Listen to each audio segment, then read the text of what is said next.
So thank you for having me here. I am not a marketing research practitioner. Um, However, my first summer job was in market research as a field researcher for a company called IMRB in India.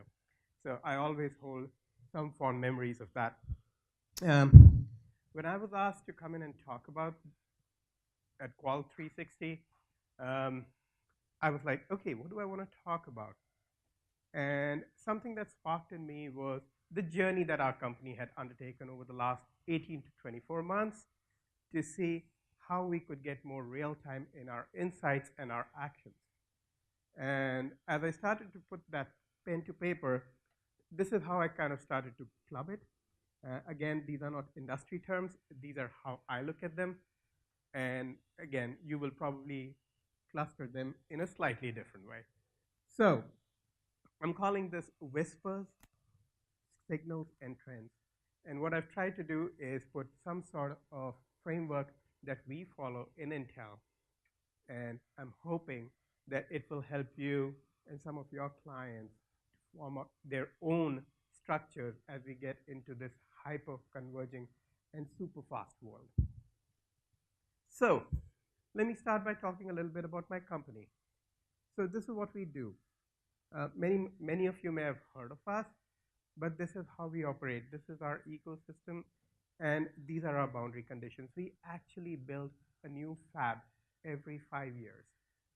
A fab is a factory that we call, these are super high-end factories. They cost about $5 billion to build. And we build them 5 years ahead of what we predict will be technology then. And then we build products in them, processes in them, for technologies that still don't exist. So the technology that's going to be used 3 years hence, we start building, designing products for those. And then we start selling that to a partner who's going to build a product that's going to be probably sold 12 to 18 months down the line. And then we get this product out to you guys, and many of you are highly likely to use our product. I'm sure actually all of you have used our products. However, many of you and all of you may have never ever seen our product. So that's what we do. We are an ingredient brand. We go inside your computers, we go inside your tablets, we go inside your phones, we go inside the servers that power the internet, we go inside the telecom equipment that powers your communications on a daily basis. But for us to do all of that, we need to start way ahead of the curve and then make sure we get there as quickly as we can. So when we started to think of how we wanted to engage all the converging technologies that were coming in, we started to say, hey, how do we get a better sense of our markets? How do we start to sense what's coming up and early? And then we started to break that down into three parts. Things which we need for our day-to-day operation to get more real time in our engagement with our customers, things that will help us be more responsive as a brand, as a company, is what I'm calling whispers. These are things which we want to address within the framework of a 3-month period or a 4-month period. Something that we need to address over a 6 to 12-month period is what we're calling signals, how we read them early and how we start to use them. And anything above that is what I'm calling trends. My colleague at the back, Sophie, actually said trends are shorter, but she's a millennial. So what does she know? So when we started to do this, it became evident that we were wrestling with a lot more data than we contended for. I saw this and this was like, oh yeah, this is exactly what we feel. Because 90% of the world's data has been created in the last 2 years, and 80% of that data is unstructured. So we hear so much conversation about artificial intelligence. We hear so much conversation technologies that are changing and how we will be able to do some of these things in the future. So we said, what is it that we can do now? What is it we can start to figure out and do with the information that we have, and how do we start to build on top of that? So these building blocks was what started our journey. And when I started to think of whispers, um, And I looked this up, Merriam-Webster's, and this was one of the nouns that they had there, which is a slight trace, a hint. And the intent was, what is it that people were talking that we needed to address as a brand? These could be small whispers, these could be small conversations, but have a rippling or a butterfly effect on what we do. So we said we want to start putting our ear to the ground, we want to start listening, we want to start figuring out how we can start to engage with our customers on a more proactive basis instead of 6 months or 12 months basis. And three areas that came out, or three clusters that came out for us, were around media efficiency. How could we be smarter in contextualizing and putting the right kind of content in front of our customers? Making sure that if we are launching our products and if people have issues or concerns or feedback on our product, how can we address that almost immediately? And then how do we start to make sure we amplify and we talk a little more about conversations that our advocates are having about our brand? So how do we give a fillip or a boost to our advocates? And I'm going to walk you very quickly through three examples of what we do on a fairly regular basis. So we launched a product called Compute Stick about 18 months back. It's a simple looking stick. It's right up there. You can see it's called, where it says Compute Stick. And the product, I think my mic seems to be, hold on for a second. This is better. I can keep my, I hear myself and it's very airy. I'm sorry about that. So the Compute Stick is a plug-and-play device. You plug it into your PC, your TV, or you plug it into a screen, and it serves as a light computer with which you can surf the internet. So this was meant for markets to go in and start getting people excited on the concept of compute. When we launched this product, we had great hopes for it. But as we started to listen, there was a lot of negative sentiment around the product. And it was fundamentally about, how do I get to use it? I'm not sure how it works. I'm not sure where it plays. And what we decided to do was simplify or defog the conversation and make it simple. So we had videos which were 60-second videos, 30-second videos, which quickly showed people, here's how you use it. We put out ads in our social platforms to make sure that people understood where they could get more information and go start looking at the product in one new light. The immediate effect of this was, in a market where we did this was Indonesia, people started to see this, people started to tell their friends, hey, look at that video, it'll probably help you understand the Compute Stick and move faster. So we were able to quickly get into the market, fix and address the issue which people were having with our product, and that helped us actually get more real time. Again, another thing which we want to continuously keep on top of is, how do we get our advocates to talk better about us? And if they are, how do we amplify it? Everyone has few marketing dollars. All customers are struggling with their marketing budgets across the world. You've got to do more with less every year. And same for us. So any opportunity to optimize, we want to make sure we get those. In this scenario, we were sponsoring the Vivid Sydney, which is an event that happens in Sydney every summer, which is for them. And we were a keen participant. And what we realized was, there was this blogger out of Thailand who was talking about Vivid Sydney. Now, this is an event happening in Australia. Here is a blogger in Thailand talking about it. What we were able to do was connect our PR team to that influencer on a very quick basis. And then what we did was amplify his content. And that got us about 1,100 hits. And that is earned content.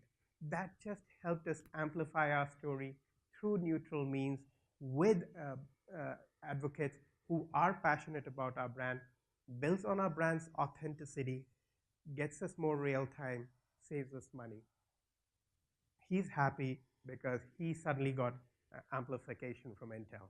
So a win-win all around, and we were able to do that quickly. The third scenario I wanted to share with you guys was putting our media dollars behind the products that we launch. And again, this is something which we've evolved and keep fine-tuning as we go forward. But imagine a scenario where a product gets launched here. In this case, it was the yoga book from Lenovo. And we saw that once the product got launched and the brand did its comms around it, there was a lot of conversation.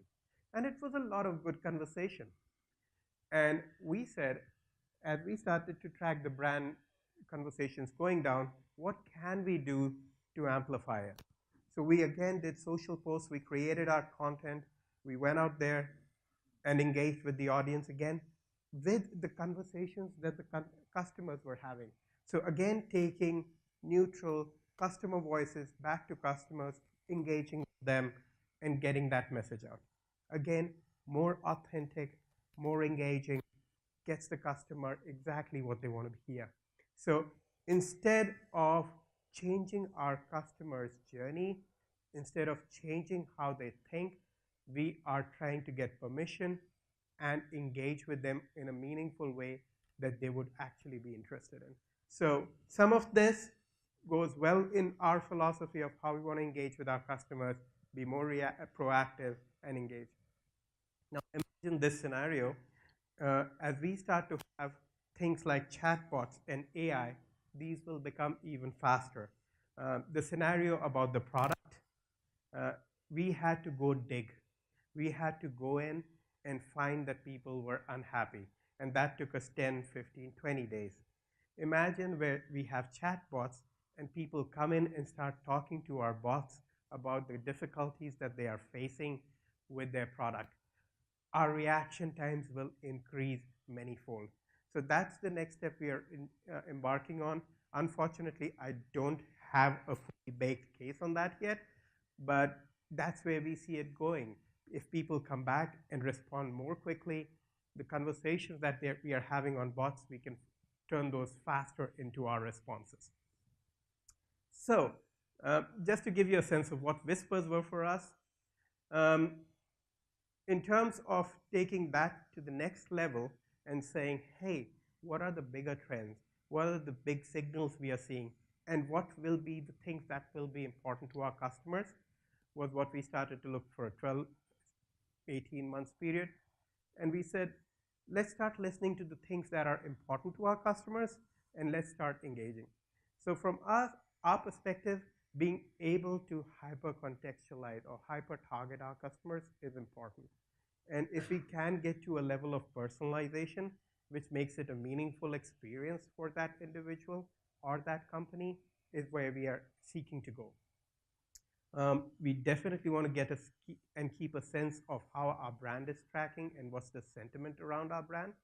And finally, get a better sense of what is going to be the future demand 6 months, 9 months, 12 months for our sales.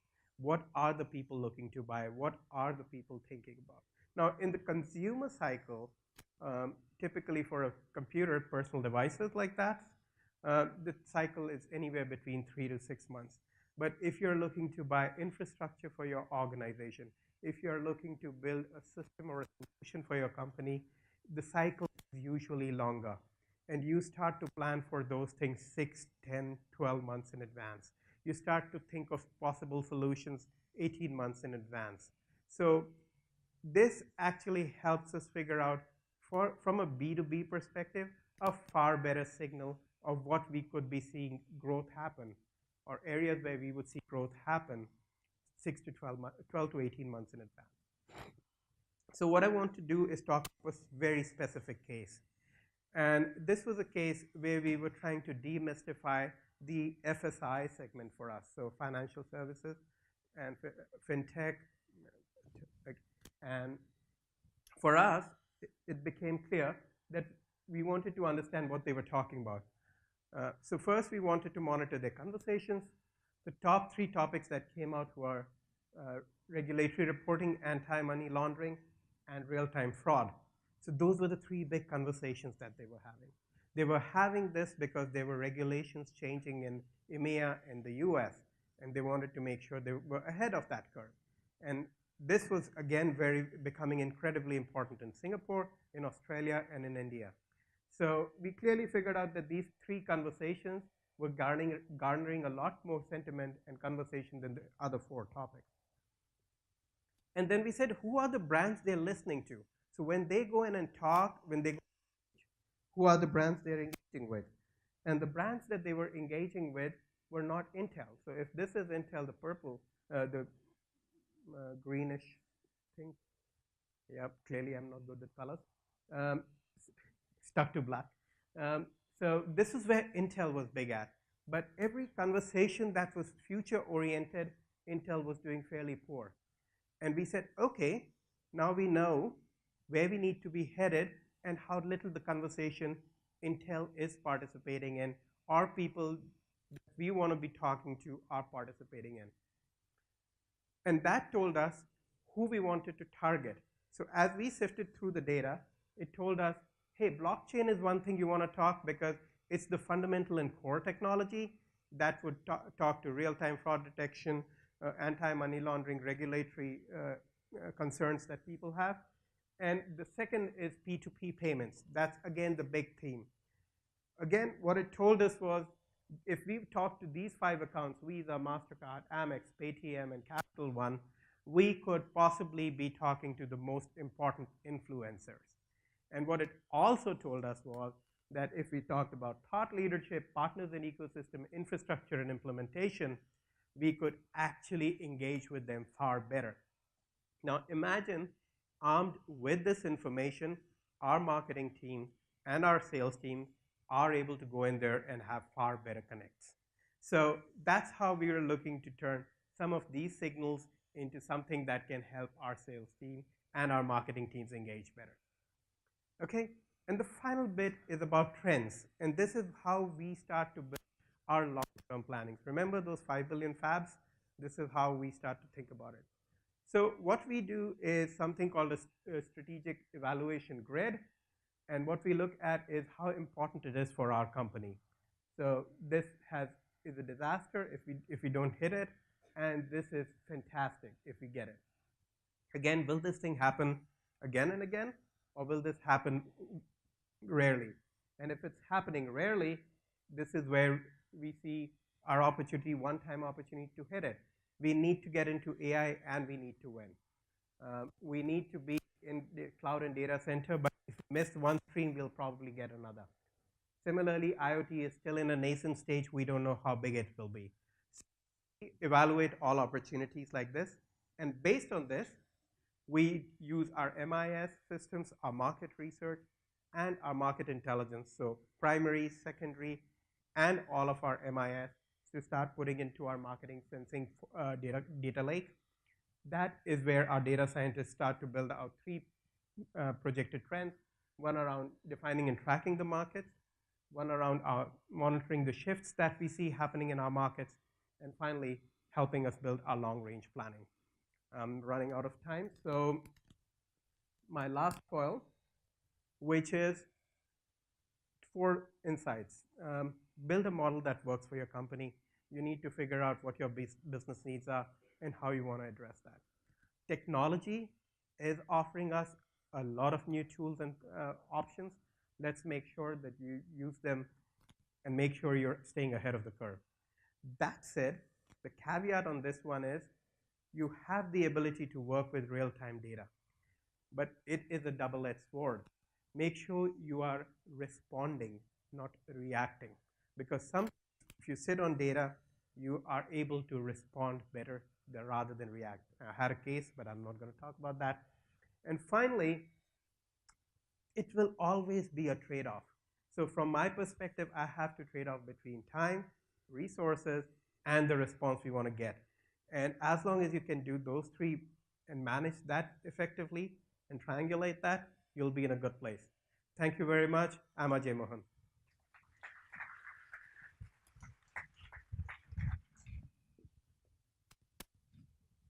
Do you want to stay up for a second? Do we have any questions for Ajay, actually?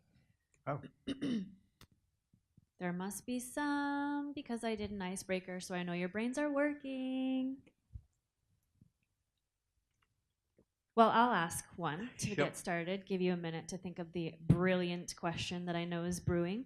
How do you actually prioritize, for example, when you have to make those trade-offs between time and resources and responses? How do you kind of evaluate how to move forward, where to place your priority in that trade-off scenario? So really, the framework helps us determine: are we reacting to are we responding to something in real time, and can I wait to respond? So it was important for us to have the capability to listen to the whispers, engage with the whispers, and respond to them. So the listening and responding was an important bit. However, we also wanted to make sure that we did it in a structured manner and in a manner that was uh, that wouldn't have backlash on Intel. You could clearly get these things wrong. So finding the right resources is again difficult. You don't have a lot of talent that exists. So we were lucky to have someone like Sophie, who's sitting in the back quietly, join us. But it takes time to find the right resource. I would invest in that, and that would be a priority investment. Um, Response is probably the one which I would compromise most on initially, as long as I'm not reacting. So I don't want to react. I want to make sure I'm responding. I want to be sensible through my decisions. So, but but there are things where you do need to respond, and there are things you need to make sure you get it out there. So in those scenarios, we go out and respond, but it depends on the situation. As a company, we've decided we want to be real time as we can be, and we want to make sure that we respond rather than react. So chatbots actually help us get there faster. Great. One more. Do we have time for one more quick question? Here we go. Just there.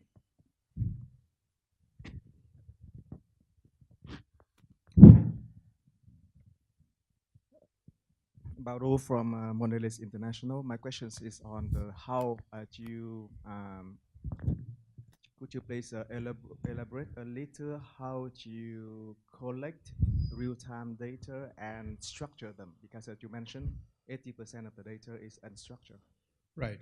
So we have a bunch of tools across. We have set up something called a digital hub, which we started to invest about 24 months ago. And essentially, we looked across the markets, the different tools and the different platforms that would help us understand what the conversations are, what are the conversations that are going to gain momentum, and what are the conversations that are important for Intel to engage in. And I'm super simplifying it. Sophie could probably take you through a lot more detail. And that investment is fundamentally to make sure that we are able to get as real time and start responding to our customers.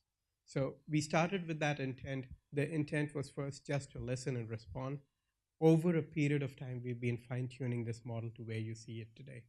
So the framework, to a certain degree, is a bit of a retrofit, but when we started off, the intent was just to manage the whispers. As we realized, if you collected whispers over a long time, they kind of gave you a signal. And as you collect signals over a long time, you start to get what is a trend. And right now, the timelines that we have are fairly long. We could compress them. And we believe that the information that we get here, if we sift through it wisely, there are huge nuggets of insights and which we can start to play with. Okay, thanks very much, Ajay. Thank you, Nikki.